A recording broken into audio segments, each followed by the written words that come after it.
So brand safety on Discord is something we get asked about a lot, and for good reason. It is obviously really important. So the ways that we make sure that this is a safe environment is actually really, goes to the core of actually like how we operate on Discord.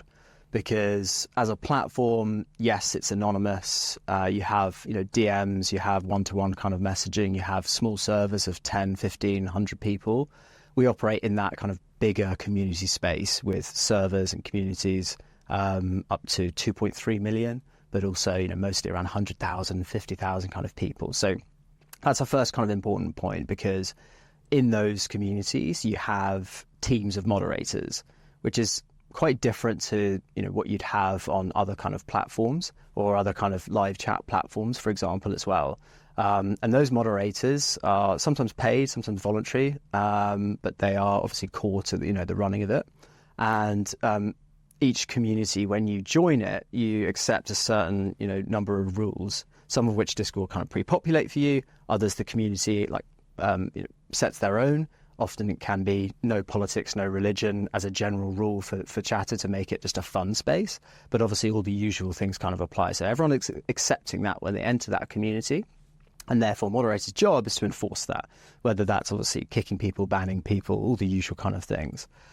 So that's the one first kind of important point. The other is when a server or community, same thing, applies to join Wildfire and to run brand campaigns with us, we're obviously vetting them on a human level to go in and obviously talk to their team as well. We always have a direct conversation, an ongoing conversation about campaigns that we might run with them.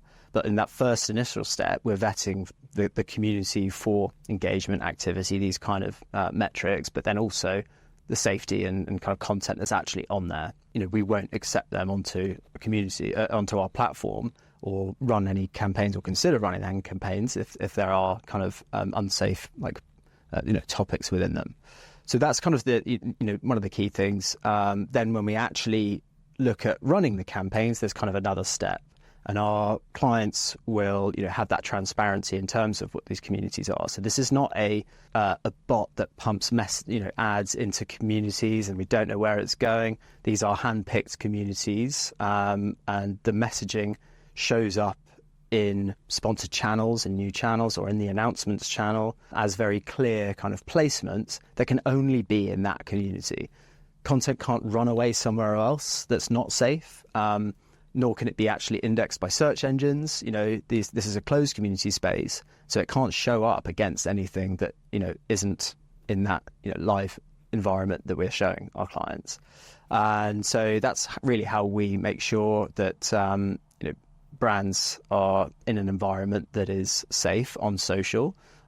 It's definitely on a par with, if not better, I think, in terms of how we run than other social platforms. So if Discord, in the way that we run campaigns, isn't seen as brand safe, then that's kind of going to be the same for social, and brands shouldn't run anything on social, which is sort of not going to happen in this day and age.